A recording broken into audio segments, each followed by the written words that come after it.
জীবনে কখনো হতাশ হবেন না। জীবনে যাই হয়ে যাক না কেন কখনো হতাশ হবেন না। মনে রাখবেন আল্লাহ আপনার রব, আল্লাহ আপনার সাথে আছেন ইনশাআল্লাহ।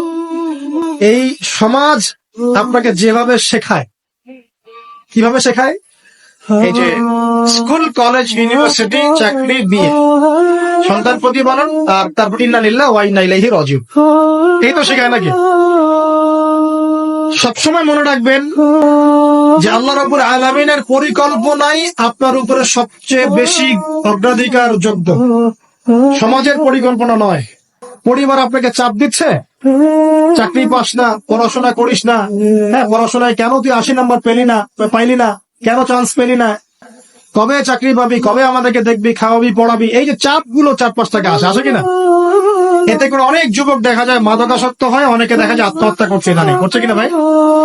এই শব্দটা থেকে আমি পয়েন্টটা আজকে লিখেছিলাম যে ভুলেও আল্লাহর প্রতি বিশ্বাস এবং তাওয়াক্কুল হারাবেন না।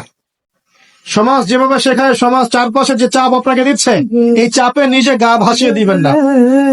আপনি আল্লাহর কাছে দোয়া করবেন, আল্লাহর কাছে পথ চেয়ে নিবেন এবং আল্লাহর প্রতি তাওয়াক্কুল ভরসা করবেন, কখনো আত্মহত্যার পথ বেছে নিবেন।